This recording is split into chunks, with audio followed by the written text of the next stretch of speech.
All right, I think we're up. Let's see. Yeah, what's that little red light on the camera mean? It means we're broadcasting, Howard. We need one of Oh, those like no. old-fashioned like live red on-air signs. You know what I mean? Outside the Yeah. studio. Yeah, except it's just outside of our I respective also need a offices. button I can click that says "Cut to commercial now." Yeah, I've got one of those stream decks right here, and I just need it like a multi-camera setup. I'm like, no, we're going to two, we're going to three. Yeah, I've got a Stream Deck as well, and I've used it with XSplit, and oh boy, I think I realized that there's this whole skill set called be a broadcaster Mm-hmm.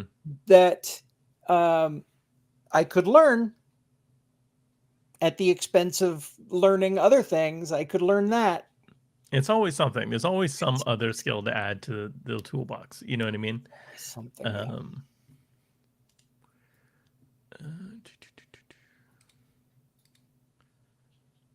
just letting people filter in for a second.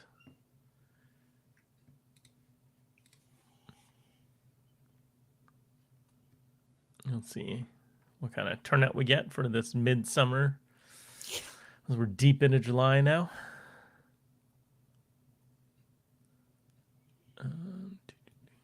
Yeah, I kind of miss the weather we had in Colorado Yeah.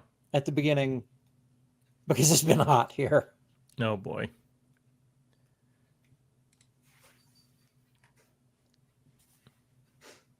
Yeah, the weather is cooling off over here a little bit, which is very nice. But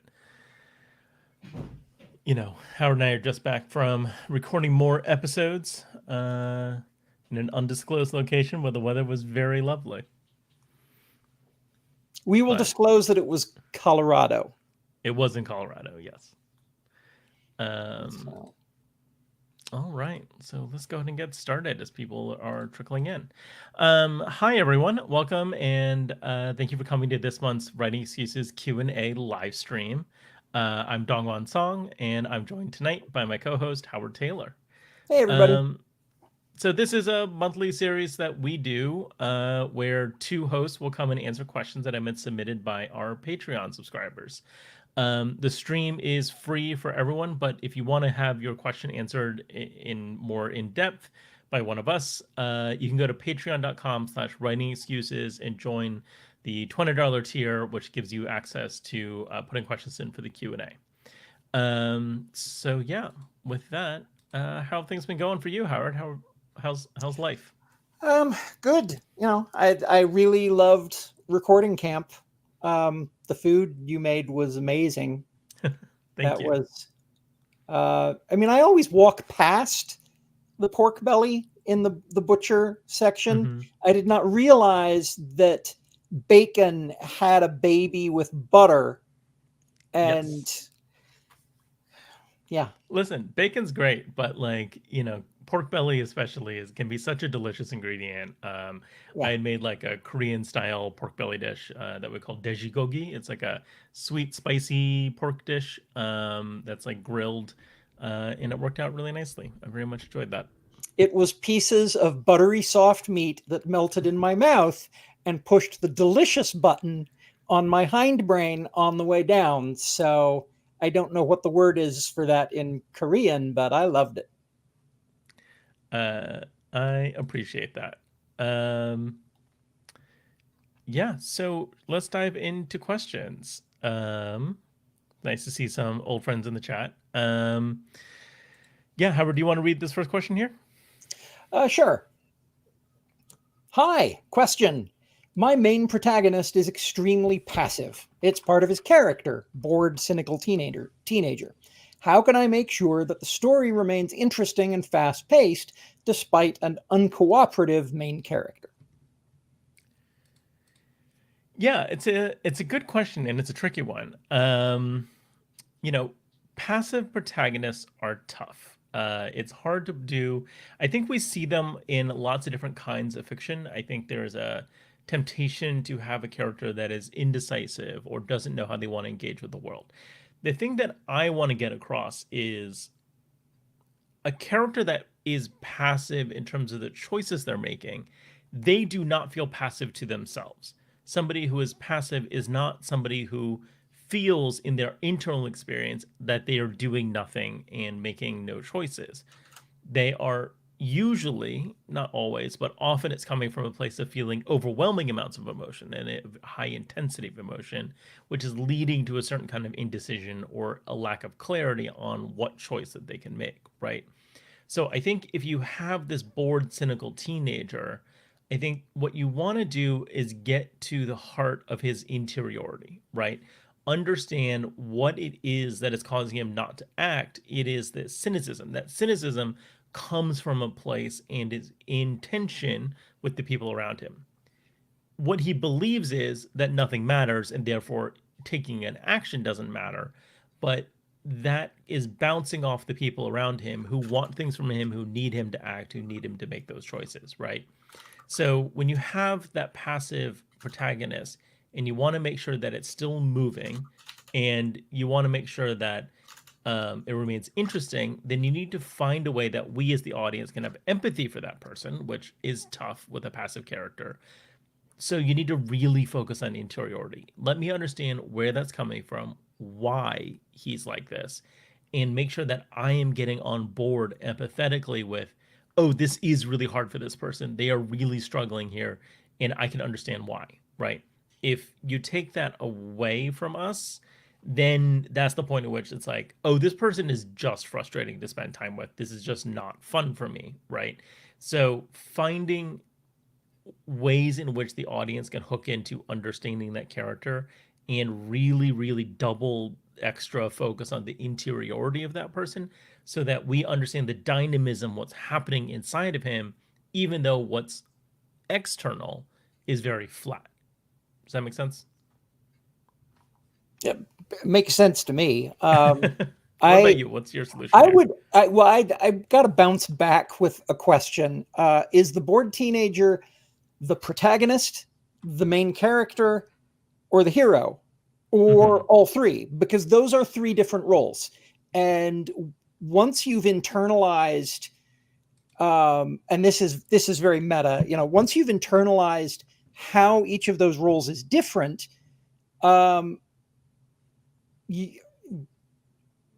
question I'm asking makes more sense. Do you want this teenager to be the person who ultimately performs the heroic action that plots the plot at the end of the story, or is this a main character through whom we are observing the heroic actions that are being performed by others?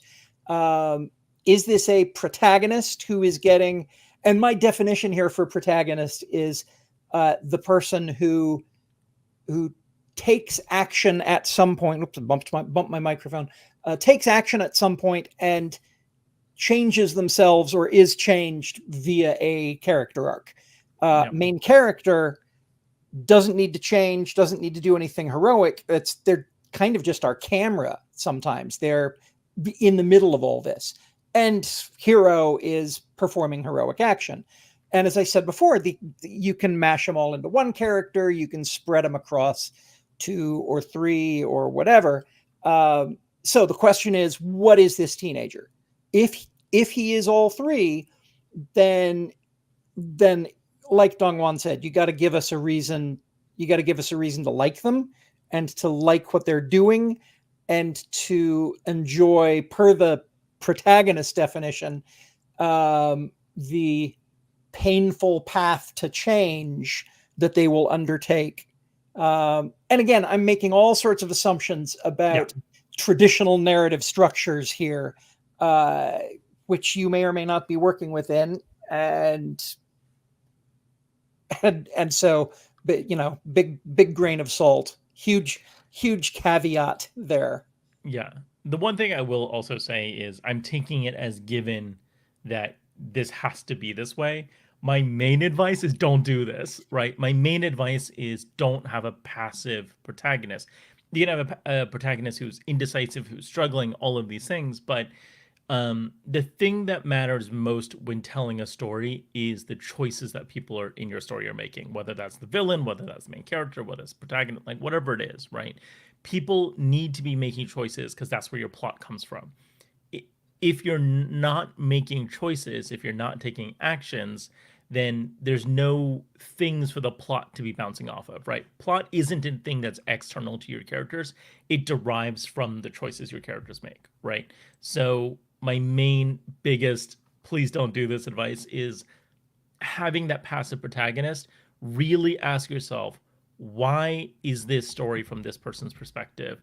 Why are they the ones who are like leading this conversation, leading this action, and the lens through which we're experiencing this world? Because it is very, very difficult to make this work with a truly passive protagonist, right? I think having someone who's depressed, having someone who's trapped, those things can really work, but that's different from passive, which is they're not making choices, they're not wanting to act, right? For examples of how to do a more passive protagonist, I think the recent movie I saw, The TV Glow, is a great example. That's a movie about passivity in a certain way, and so like there's a lot that happens to that character, and yet it remains engaging and exciting. The fourth Matrix movie is a great example also of a character who starts off in a really passive place. So it can be done. I just think it's very difficult to do so, and I really recommend not trying unless you are very determined to go down this path and have a clear idea of how you're going to solve it. I think another good example of this is Rincewind in The Color of Magic, the first of the Terry Pratchett Discworld books. Rincewind does not want to have an adventure. He doesn't want any of this. He's running away all the time. And because it's social satire, but because it's comedy, and because Terry Pratchett is brilliant, running away ends up being action that affects the unfolding of the plot. And ultimately, I don't think it's been a long time since I've read it. I don't know that Rincewind ever actually takes the heroic action, but he is definitely there when it all unfolds, and his perspective on things is such a delight. I don't want to go do something dangerous. I might die. I'll be honest. I'm a huge Terry Pratchett fan. I love him. I could not get through the Rincewind books. Any Rincewind book, I'm like, I think it's the passivity. I really bounce off it, and they are not my favorites. And Color of Magic is, I would argue, one of the weakest of all the Discworld books. But for all that, it's the Discworld book that launched Discworld, and you can do worse than that. That is true. I will point out it took many years for him to start getting commercial success, and it really wasn't until about Fifth Elephant that he started popping off, and he moved from a smaller press to a bigger press, right? So, I'm not saying it's undoable to have that passive protagonist, and I do think, there are ways to do it, obviously, but I'm just saying to be careful with it. That's all. Yeah. Okay, cool. Let's move on to the next question. I'll let you read this one. Great. Okay, so the question is, what class and workshop topics do you consider the most useful to writers in the early stages of their career? What do you think, Howard? Do you have a thought on here? Well, I'm looking at the definition of early stages of their career. First writing project through seeking representation. If you are going to carve someone's lifelong career as a writer into 3 stages, then yes, those all fit in early stage. But seeking representation might be middle stage. That might be, it's hard to, it's because the learning curve is so steep early on, learning how to write well. What classes or workshop topics do you consider most useful? The very most useful thing, and I come back to this a lot, is anything that doesn't make you want to not write. Okay? As long as what you are learning makes you want to keep writing, that's awesome. Because in those early days, there are a lot of difficult things to learn, like you are not a very good writer yet, and you are saying many cliched things and using tropes like grandma uses canned green beans, same casserole, different day. And it's painful to see that in your own writing. There comes a point in your career where you're like, hey, hit me with the hard stuff. I know I'm not good at a great many things, and I want to know what all of those are because I love writing so much. And until you've reached that internal tipping point, I would say it's early career, and I just want things that will teach you while encouraging you rather than anything that's going to break you down. Yeah. Yeah, I mean, I'm with Howard on this, that ironically or counterintuitively, when you're very early stage and you're starting to write out, I don't think a workshop or a class is that useful. I think what you need at that point is practice. You need to just be writing lots of stuff and then seeing how you feel about it. You're trying to do two things here. One, you're trying to establish and define your taste when it comes to your own work, and you're also trying to establish a practice and a habit of writing, right? People are always like, oh no, I'm going to get into a bad habit if I don't start with instruction. This isn't a golf swing, right? This isn't a thing that, you can get stuck in a rut with. I think it's a thing that you should be experimenting and trying lots of things out. So, and the other thing is, I do think a class can be helpful in getting you going in terms of like, oh, I need to produce word count. I need to have something ready for this. For that, I would try and find a writers group rather than paying for a class at that point, even though a class can be helpful and give you that structure. The thing that I'll kind of point out, though, is that in a lot of ways, having a writing career, writing books, you're going to have to be self-starting and driven to produce content on your own a lot of that time.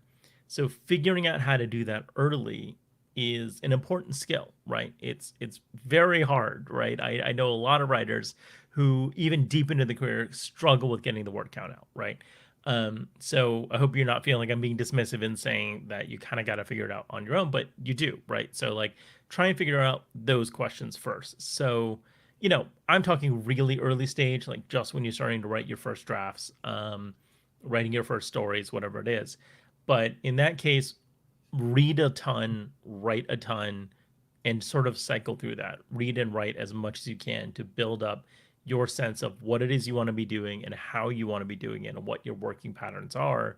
And once you're doing that for a while and you're sort of settling into, wait, I want to be better at X, Y, and Z. I want to be better at adding a romance. I'm having trouble with conflict. I'm having trouble, with these genre tropes, right? Like I'm writing romance, but it's not landing with the romance readership. I'm writing science fiction, but my world building isn't strong enough. Then you can start sort of targeting what class to take where. The one thing that I will think, and this is a little self-serving because this is how I approach it, but like the one thing I do think is worth investing in early in terms of a class is understanding the industry, right? Understanding what agents do, what the pitching process looks like, what the publication cycle looks like, what book marketing looks like, right? Starting to understand those things a little bit early on will really help you over the long term build up the skills that you're going to need to be successful in your career as a writer, right? So while I hesitate to say like, yes, run out and go take a bunch of craft classes early on or go to a bunch of writers workshops or conferences, and I do think that going to talks or going to online things or hearing from agents and editors or published authors talk about the industry can be really helpful. Now, take that all with a grain of salt. It's a big business. Lots of people do things in different ways. Nothing that I say or another agent says or an editor says is, gospel for how you need to do it and how you should approach the business. Certainly take grains of salt from successful writers because not that they're not right, it's they have the experience of having done their only one career versus someone like me who's seen dozens of careers, right? So I can give a broader scope of advice. The biggest risk I see in getting business advice from a successful writer is every writing career is really different. What works for one person won't work for the next person. what worked last year probably doesn't work this year, right? And so being able to adjust to broader strategies rather than what worked for one person, I think is really important. Or, at least listen to 3, 4, 5 different people and how they did it rather than going off of one person who was successful. So those are kind of my high level thoughts on what class and workshop topics are useful. I think really early stages, you're starting, like I was saying, just practice and read. As you get a little bit more refined, it really depends what you feel like are your weaker points and what skills you want to be building. So, yeah, learning to read critically, learning to stop halfway through a book and immediately be able to identify why this book has grabbed you. That's something that I didn't learn until much later days. And I feel like the sooner you learn it, the sooner you will be able to make art that you love, which is a huge boost to the old, that turning point of, oh, I just love writing so much. It doesn't matter that you tell me that I'm bad at a thing, because I'm excited to learn it and just get even better. Yeah.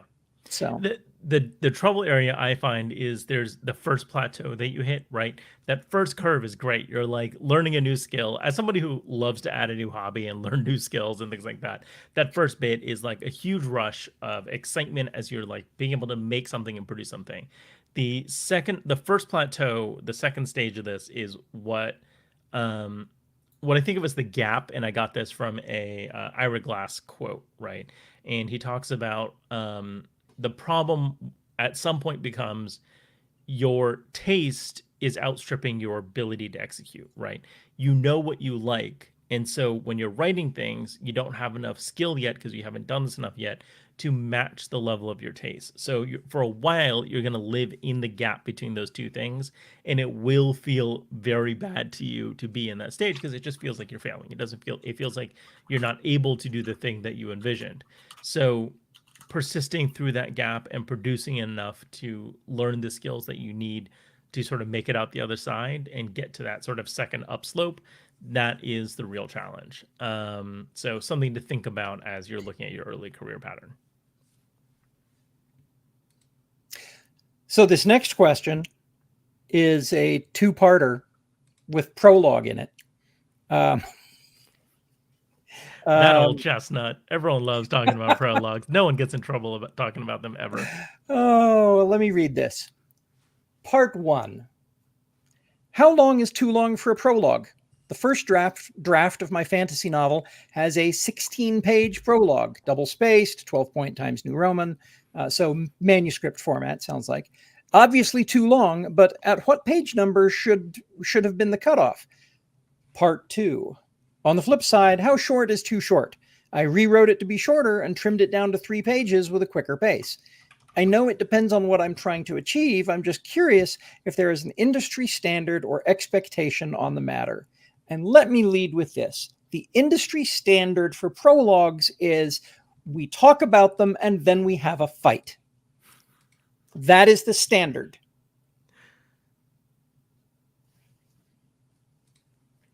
Now, what is going to best serve your book? Write words that hook me.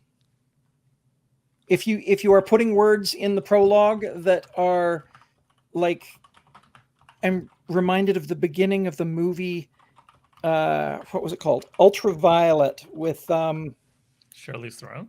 No, not Charlize Theron. It was she was in Fifth Element, and now I'm blanking on Milla Jovovich. Milla Jovovich. The movie began with her character basically saying in a world and describing the world that she lives in. And boy, that was boring. Howard, you sometimes pull a movie that I have not thought about in at least 10 years. I forgot that this thing existed. Ultraviolet? Wild. And why did you forget it existed? Because it's not good. Well, there were some amazing action sequences in it, and those could have been used in the first 5 minutes to tell me all about the world that this character lived in. It did not need the in a world introduction. And so for my own tastes, if you can just begin me with chapter 1 and hook me, that's great. If I need the backstory that, 50 years ago a thing happened and now the fallout of the thing is our inciting incident, okay, that's good. Just make that description of the 50 years ago something that hooks me and give me a connection to chapter 1, so I don't feel like I just read a thing that doesn't have anything to do with the thing that you're asking me to read now. I want to be rewarded for turning the page because I'm a big baby. On the flip side, what's too short? Excuse me. If it will fit on half a page, then it's probably just a chapter bump. But if you've trimmed it and trimmed it and trimmed it and tightened it down to where it's just all, plot hooks and information and fun, and you've disguised the info dump well, then you know what? That might be a little too short. Expand it a little bit to a page and a half or 2 pages or 3 pages. Give us room to breathe. And 3 pages here doesn't sound too short to me. It sounds like a decent length. Yeah, I mean, honestly, 3 pages doesn't feel too short to me. 16 pages doesn't feel too long. That's 4,000 words, right? Yeah. Basically what you've done is added a short story to the beginning of your novel, right? That is a thing I've seen done very effectively several times, right? Like, prologues get a bad rap because when they are bad, they're not great, when they're bad, they're bad, and it's the first thing you're encountering, right? The reason prologue gets such a bad rap and such an outsized bad rap is that, like, maybe the whole book is bad, but this is the only part of it you read because the prologue was bad, right? And so I kind of feel like don't over-index on whether or not prologues are worth it or not. The question I would ask yourself is this adding stakes, right? I think the reason to have a prologue is if you need to establish stakes that aren't immediately visible to your protagonist at the start of the story, or aren't immediately visible to the reader at the start of the story, right? So if you need to add a flash forward or a flash back from your character's POV or from the world POV, that's when you want to be using a prologue, because that's going to tell me, okay, this bad thing happened 100 years ago. That is probably going to tie in some way to what's happening next, right? Or the flip side, in 3 weeks, this person is going to be in a really bad spot, and now I'm asking, how did they get there? The problem with doing that, the challenge with doing that, of trying to use a prologue to add stakes to the story, is that means the prologue itself often doesn't have stakes or a resolution, right? It can be a very unsatisfying bite of narrative, right? So what you want to make sure that you're doing is actually giving me a character who has a perspective, who has stakes, even in that mini little encounter that you have, right? So a great example of this, the one that I think of when I think about prologues, is Six of Crows, right? Six of Crows has a prologue that's wildly unconnected to everything that comes after it. Like, very little of that prologue actually matters for what happens later. I think there's some connection with, anyway, whatever. It's establishing magic system, world, vibe, tone. It's doing that really, really well. And the way it's doing that is by placing us in the POV of a random guard who's going about his day while this shit breaks bad.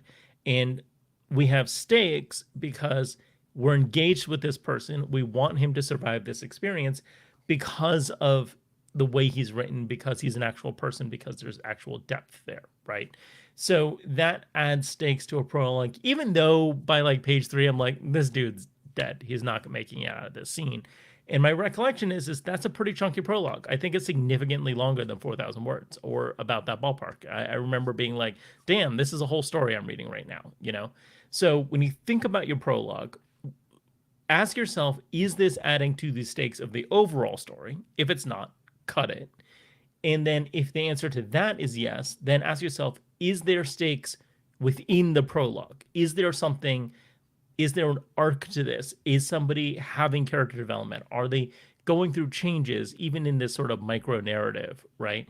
But you can have an arc in 5 sentences, right? You can have an arc in 6 words, right? That's the whole famous like Hemingway short story thing, right?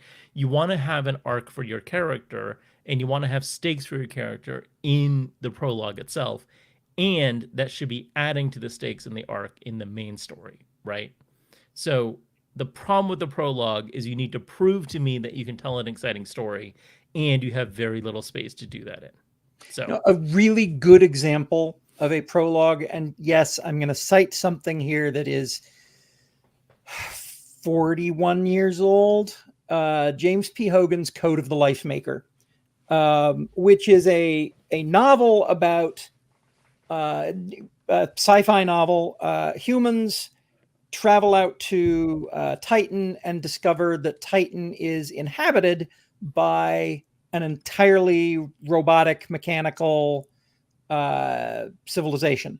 The prologue is like a million years earlier or something, I forget, and it tells in omniscient narrator form the story of, and I'm going to summarize very quickly. Once upon a time, there was a massive galactic civilization that sent out robotic factories to prepare worlds for their settlement, and a supernova blasted one of these ships and damaged it, and it crash landed on a planet. That same supernova set off a family of other supernovas that wiped out this whole civilization. Hey, everybody has a bad day once in a while. So that civilization is gone, but this robot ship crash landed and did stuff. And that was our prologue. And it was such a compelling little prologue that it got included in, all by itself, included in a collection of short stories. It had its own stakes. It told a story with a beginning, middle, and an end, and it hooked me. I was like, oh, this sounds fascinating. And because 1983, James Hogan kind of had to explain machines can evolve just like organics can evolve, and I'm setting the groundwork for you to be able to believe that with this prologue. And then we get into the story, and the story's a fun 1980s James P. Hogan sci-fi novel, which I quite like. So it's a good argument for using a prologue. Mm-hmm. I need to educate the reader because I'm introducing a concept that is unfamiliar to most readers, and it's told in a way that it functions as its own story. Yeah, I mean, especially in science fiction, you see this a lot where somebody will have written a short story that then becomes the prologue of the novel, right? It's not exactly a fix-up book. Is that what they call those? When you like take a short story and whatever. It's not exactly one of those things, but you can expand. A lot of people will expand from a short story into a novel if they realize there's enough world building there. One of my favorite fantasy books that I've worked on is Marina Lostedder's Helm of Midnight, and that just comes out of a short story that she wrote years and years ago and won a bunch of prizes for. And then that serves as the prologue short story that the rest of the novel kind of grew out of. So that's also a great example. Okay, shall we move on to the next question? Let's take another question. Hell yeah.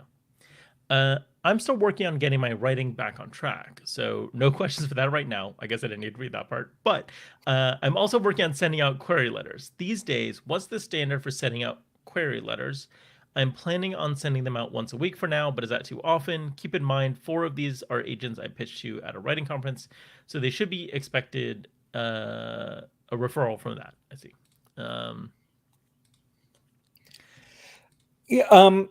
I had a question. When you say once a week, do you mean once per week per agent? Will agents who have not responded be hearing from you again in a week? Because that sounds kind of spammy to me.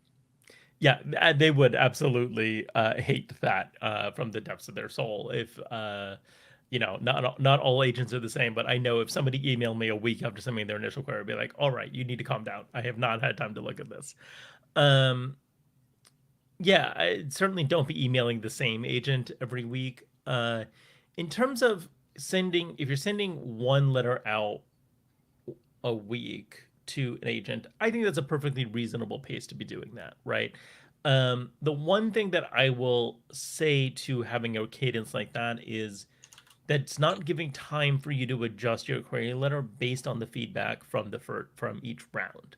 So instead of sending one a week, I'd advise you to create rounds that you're going out and send out 4 or 5 at a time, and then see what responses you get from that, and then you can adjust your letter going forward, and see if there's things you want to tweak in the next round that you do, right? So doing it once a week, you kind of have this rolling thing, which is fine. But given that it probably takes a minimum of 3 up to several months for agents to get back, that means you're probably burning through a lot of your sub list by the time you get to sort of that by the time you're hearing back from the first agent you send it to, you've probably gone through a bunch of people who are your top choices as an agent, right? So I know it can take a long time to send out a few and then wait. I do think that's probably the best strategy as I understand it. Again, take this a little bit from like, I am on the other side of this, right? So I don't know entirely what the strategies are that work from the submission side, but that's always been my impression of what would work, knowing what I know about the process, right? Um, Howard, have you ever queried for agents? I don't think Yeah. so. Oh, you have? Oh, Yeah, okay. I have. I mean, do you have insights from that particular process that's useful here? Or? I, by virtue of the fact that by the time I was looking for agents, everybody kind of knew what Schlock Mercenary was. Yeah. It was one request, an immediate response. And a few months later, they said, so good news and bad news. The good news is lots and lots and lots of people out there in publishing know what Schlock Mercenary is. The bad news is almost to the last person, the response was, we don't really publish stuff like that, but thanks for thinking of me. I love it. I don't want to publish it. It's a comic. Why are you here? And so, but I mean, I have no complaints about the representation because they talked to a lot of people. And it was a real kind of a shot in the arm for me, knowing that the rejections came from people who were reading my stuff online and couldn't think of a way to make money with it. And so like, oh, well, all right, fine. I'll figure that part out on my own, I guess. The one thing I want to point out here, and it's the line of the question that you said, oh, I didn't need to read that. I'm still working on getting my writing back on track. So no questions for that right now. If all you're doing is sending out query letters, it is possible that you've fallen into the trap of hoping that a response to one of those is going to validate you in a way that helps you get your writing back on track. And I would encourage you to avoid that at all costs. If it's okay for something an agent or an editor says to affect, the way you write a thing that you've submitted, because it needs to change in order to be saleable. But it's another thing entirely to treat the silence as, well, I don't need to be writing now until someone tells me that they want to buy it. Writers write, and it's hard to know that. It's probably hard to hear that, but send out a query letter, a couple of query letters. Like Dongwon said, send to the top of your list. Those are the people you want to represent you. And then stop worrying about letters and start thinking about having a much deeper trunk full of things to let them look at when they respond. Yeah, that makes a lot of sense.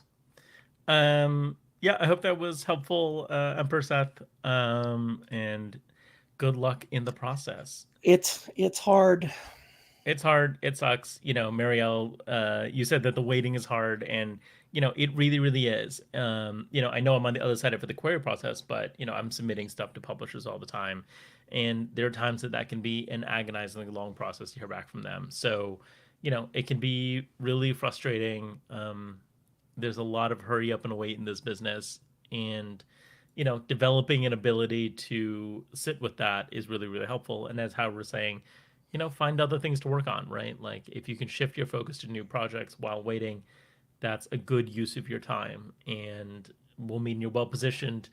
Whether you get a yes or a no, you're gonna need that next project in the tank, ready to go. So I think focusing on that is a good way to manage the anxiety of the waiting. At the beginning of this stream, Dongwan and I were talking about learning XSplit, learning broadcast tools for streaming, and I pointed out that wow, it's like there's this whole skill set involved in becoming a broadcaster. When I was early days web cartooning, I was doing a lot of hand coding of HTML, and I needed to be an artist, I needed to be a writer, and I needed to be the very beginnings of a programmer. The fewer things you need to focus on, the more likely you are to get really, really good at them. And spending a lot of time learning to write fantastic ad copy for yourself so that, there's a whole career to that. To, writing good, essentially resumes. There's there's crossover between that and writing good prose, but it's another skill set. And I just at every opportunity, I ask myself, is it better for me to learn this thing or better for me to outsource this thing and get back to learning how to be a better writer / illustrator / twister of beard curls, because some things are more important than others. Yeah. I will say, I do think being able to write your own copy, being able to write your own bio is a hugely useful skill in publishing it. I do think it's one of the things that will serve you really well throughout your whole career. So I hear what you're saying. There's certain things that it's like, if it's like social media, you can find someone else to do that. Managing your publishing marketing, that's not something you're necessarily going to be good at. But being able to write solid copy, being able to pitch yourself, I think those are really, really useful ones. So, okay, we have one more question in the tank, and I think we'll have time to answer a couple audience questions. So if you guys have questions, feel free to drop them in the chat. But in the meantime, Howard, do you want to read this last? I would be happy Patreon to. Question. I've been hearing authors talk about working with a writing coach lately. When does it make sense to invest in that type of service? Interesting. I don't know a ton about this business. I was talking with someone recently who's working in this space, but it's not something I personally have a lot of experience with. Sort of being my position in the industry, I don't necessarily encounter that side of the business. I know several people who are doing that. I think it depends on what kind of coaching you're getting, right? If it's a freelance editor and editorial feedback, then that makes sense to me. If you're feeling really stuck in the manuscript and you don't know how to move forward, getting extra eyes on it from a professional can be really helpful. Also, if you're self-publishing, absolutely hire a professional editor to help you work on the manuscript before it goes up. In terms of a writing coach, my understanding is that can often be a sort of like creative coaching kind of thing, where they're going to help you with your process, keep you on track, help you sort of brainstorm and manage your workflow. That can be really helpful to you at any point in your career if you have budget for it, if you have time for it, if you feel like you need that service, right? So I think writing coach can cover a pretty broad range of services. So really make a list of like what you feel like you need right now and what are you willing to pay someone to help you? What kind of support will they be able to provide for you? And make sure that whoever it is you're hiring to work with is matching you in terms of what your needs are as a writer to get that kind of support. Years and years and many years ago, I worked with a personal trainer at the gym, and you stand close enough to where the personal trainers are talking with one another, and you very quickly realize that a portion of their business model is, I have been hired in order to make this person actually come to the gym because they feel like they're wasting money. They have a gym membership. They're already wasting the money if they don't ever come to the gym, but having an appointment helps them. Is it worth the cost of the appointment? That's a separate question. I worked with this trainer for only about 2 or 3 months, and he taught me a couple of exercises which I still use and allowed me to completely rebuild my shoulders after an injury. I didn't realize that there were problems with my rotator cuffs, and he showed me this. And so it was awesome. I didn't know what I needed. I just thought, hey, I'll try a personal trainer and see how this works. And got very, very fortunate and came away with actual life-changing advice. Like, it hurt when I was throwing the covers off of me in the morning. And then after 6 months, it didn't hurt anymore. And it hasn't hurt since. And if that's not life-changing, I don't know what is. I can't promise you that if you hire a writing coach, you're going to have that sort of experience. But if you go into it understanding that there's something wrong with your writing process, in that your process continues to fail you, continues to fail the book, then working with a coach, and when I think of coach, I think one-on-one. I don't think of, group type things. Working like with Mary Robinette's like short story intensive is a different kind of category. But but working with a coach one-on-one to help you troubleshoot, you might only need 2 or 3 months of visits or whatever. I don't know how those things work or what the timing's like. You might learn a life-changing thing. You might also end up flushing some money into the education toilet and coming away with regret.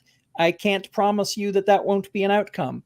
But knowing that you need something and not knowing what it is one of the very best reasons to engage with a professional, rather than just trying to Google solutions to your problem.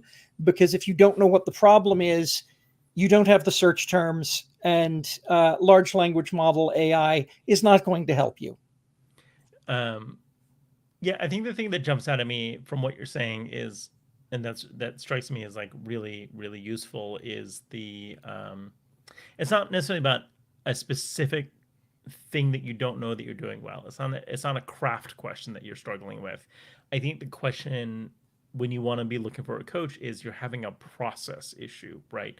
It's getting the words out. It's an organizational issue. It's, showing up to get your butt in the chair to write, on a regular basis. Whatever process question you're struggling with, that's where I think a coach can really help.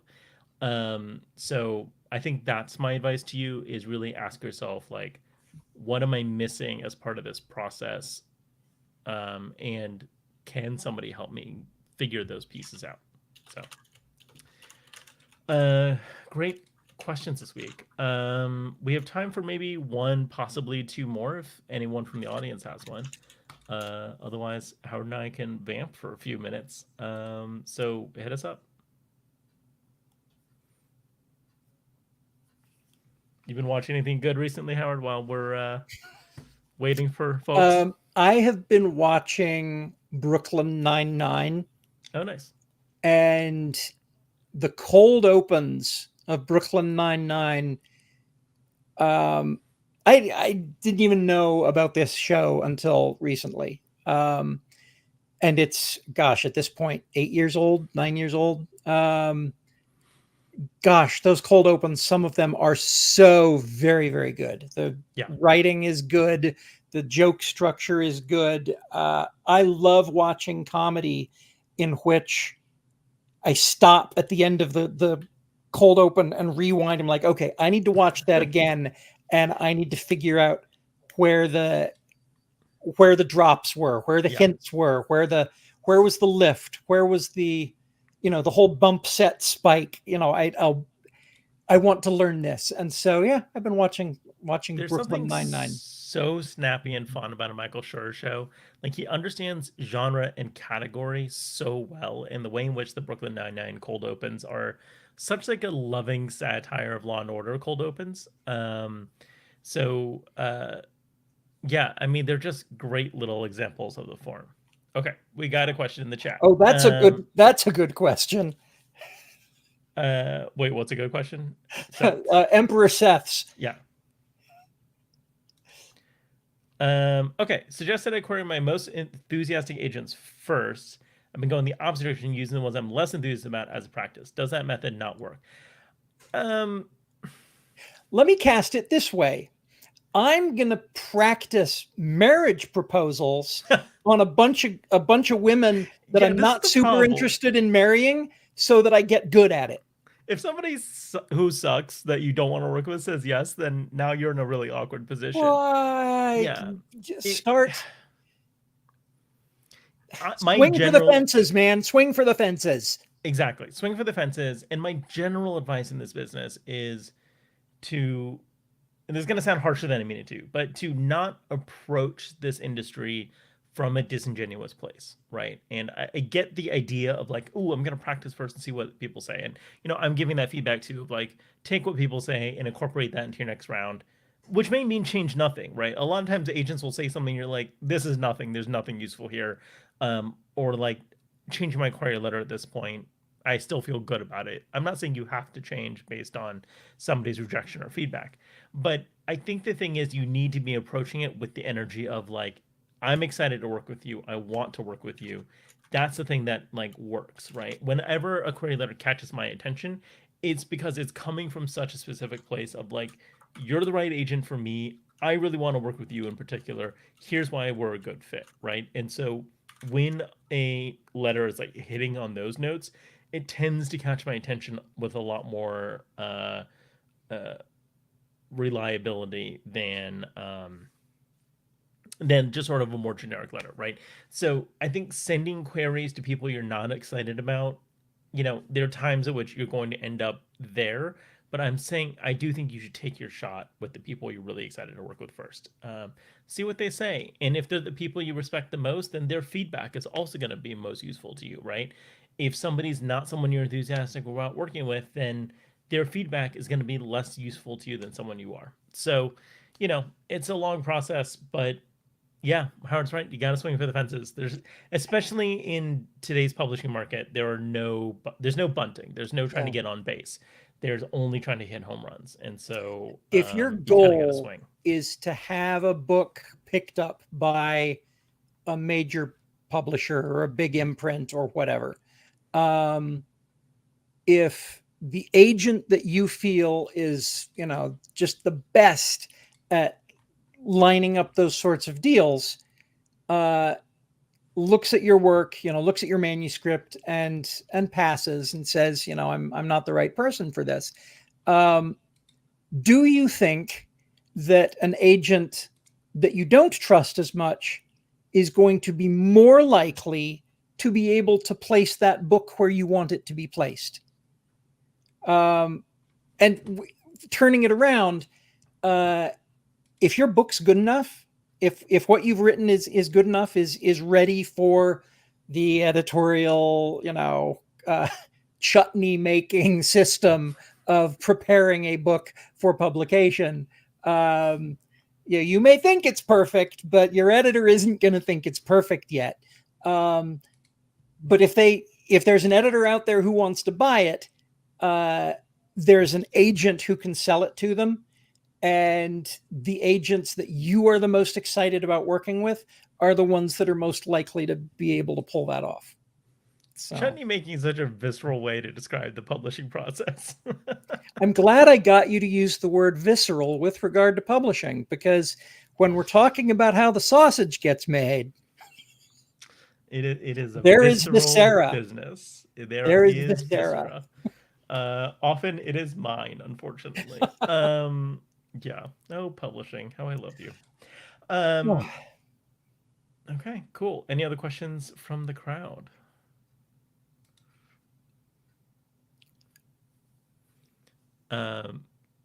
I did like the follow up there, Emperor Set. So I Good appreciate question. further questions on that topic. But um, all right. Well, if we are out of questions, uh, Good thing I ate before this chat, says Emperor Seth. so question from Marielle. Last live, I said something that I'm gonna see if I remember saying it. Writers need a sense of your greatness. Any ideas how to nurture that?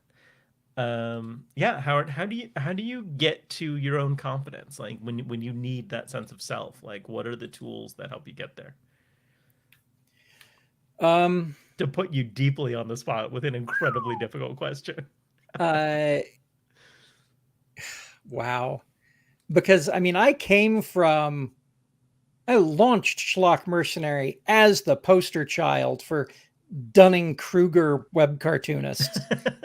I did not know how many things I had failed at just straight out of the gate with regard to art and panel structure and joke construction and everything else. And I feel like if I had known how bad I was at what I was trying to do, I never would have started.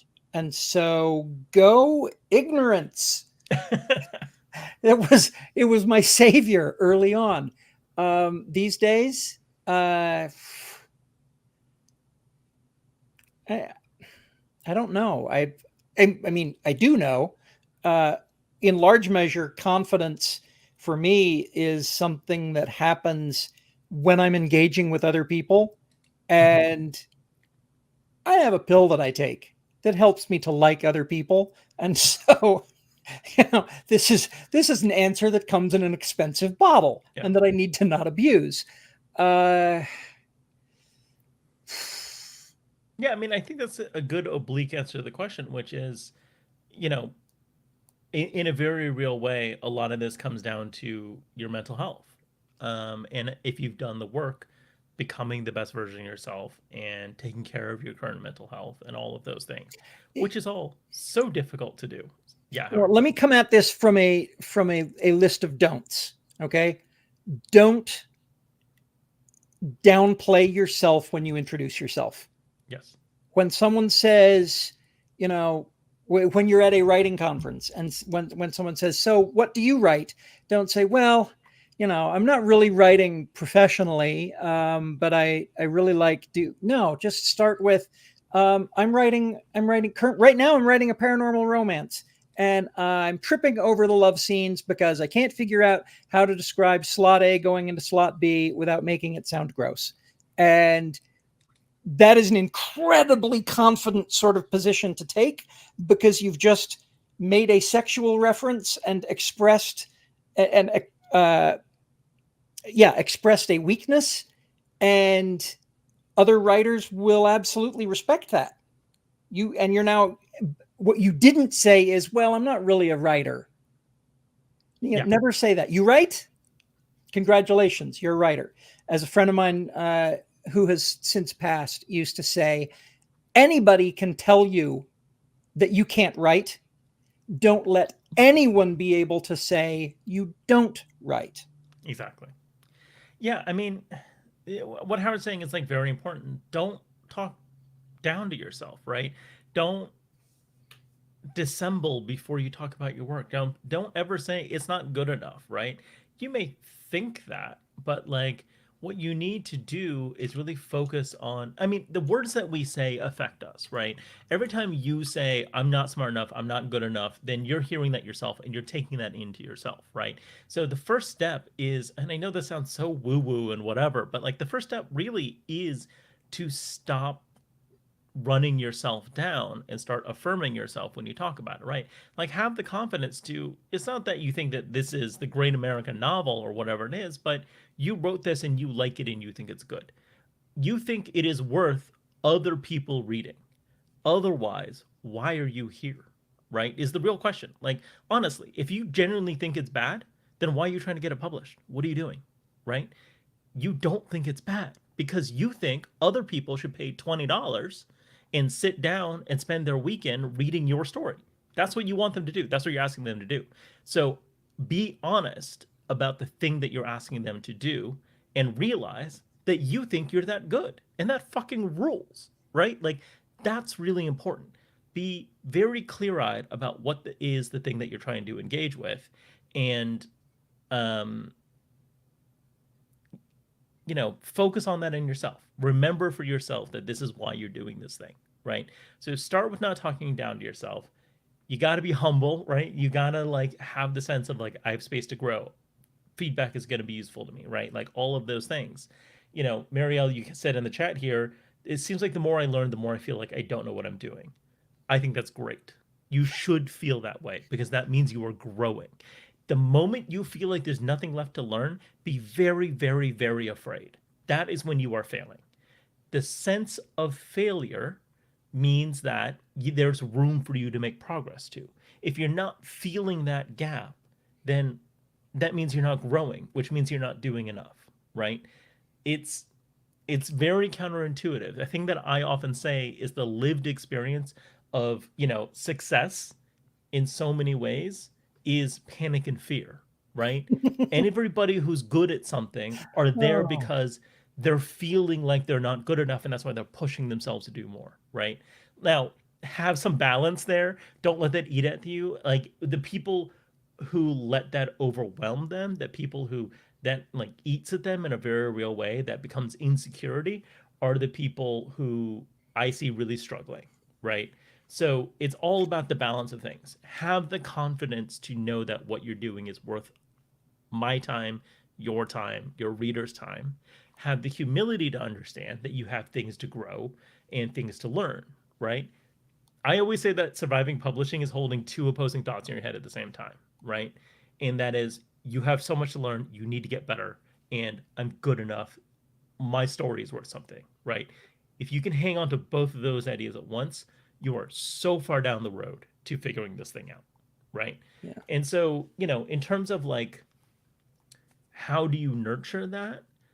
That starts at home. That starts in your own head. That starts with how you talk about your own work. And I'm begging you to like your work. I'm begging you to be confident in your work, right?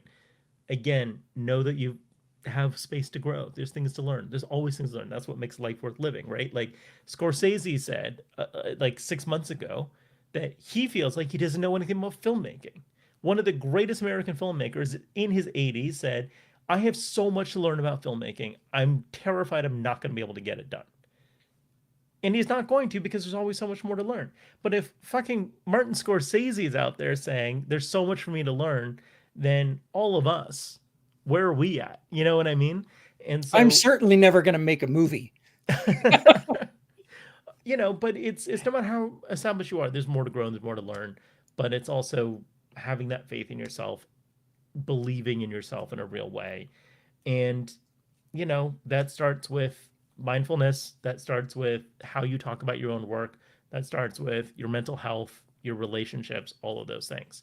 I always, always, always say, I think every writer, I think every person, but I think every writer should try therapy, should work on their mental health, should try mindfulness. These are all things that can really, really help. It is a complete myth that miserable people make great art. It's absolute bullshit. I have never seen misery do anything other than make it harder to make art. The people who succeed are the people who are grounded and know themselves and have clarity and vision about the world around them. So that's my mini rant here. Quick anecdote from our recording camp. I was getting ready for one of our recording sessions. I don't even remember which day it was. The whole thing's a blur. It's such a blur. The only thing that's really pinned down is the bear, but that's its own story. Yes. I was depressed and in all kinds of pain and just didn't think I could do it. I was genuinely afraid to go into the room with you guys because it was immediately going to be obvious that this dude's just going to drag the podcast down. Wow. And I walked into the bathroom and looked at myself in the mirror, and realized, wait, none of the hurt shows. Well, right on. Yeah. They're not going to know. I can do this. They're not going to know. And that may sound a little prevaricative, but I was struck by how different I looked from how I felt inside. And that actually kind of buoyed me up. I was like, oh, I'm not actually bleeding. I'm not the color of, wet paper. I look like a healthy human. I think I can do this. And man, sometimes you just got to stand in front of the mirror and look at yourself and see someone who can do it. Yeah. And then turn around and go do it. That's the thing. As soon as Marshall hits record, you're in it, Howard. And I would never know that you were feeling a way about it as soon as recording starts. You know what I mean? And that's really important. The reason fake it till you make it works is because the first step in believing in yourself is telling yourself that you are the thing, right? And so the quote unquote faking it is actually just believing in yourself is what that is, right? We call it fake it till you make it because we still need to talk it down. We're not allowed for whatever reason to be confident, to have that faith in ourselves, right? So, beware of Dunning-Kruger, even though it can get you to good places over time, but like, don't let that be dominant and take over. But the fake it till you make it, that kind of is the answer in a lot of ways, right? Tell yourself that you're worth something and you'll start to believe that you're worth something. Tell yourself that you're not worth something, and that's where you're going to live for the rest of your life. So yeah, that's my advice. Hey, this has been a lot of fun. It has. Thanks for those final questions. Those were awesome. Yeah. I mean, and thanks for all the other questions. Those were awesome too. But I love doing this. I love answering the questions. This is always a blast to me. I am trying to pull up the outro script, which I stupidly closed. There it is. I found it. I'm good at my job. See? Dunning-Kruger right here. Okay. Yeah. Thank you all for coming to the Q&A this month. To submit questions for next month's stream, you can join our Patreon. If you do that, you'll get ad-free episodes, you'll get an invite to the Discord, and plenty more. You can find that at patreon.com/writingexcuses. It's right at the bottom of your screen. At the $20 tier, you'll get access to our Q&As. We're making some adjustments to that tier, clearly, because we're having to mess with the tech stack a little bit. But so keep an eye on that as things change. For everything else, you can check us out on Instagram at Writing Excuses, and on Twitter and Blue Sky also at Writing Excuses. And obviously, you can listen to every week's episode for free at wherever you get your podcasts. So thanks, everyone, for coming. Thank you, Howard, for joining me. This is always a pleasure. Good night, everybody. You're out of excuses. Now go write.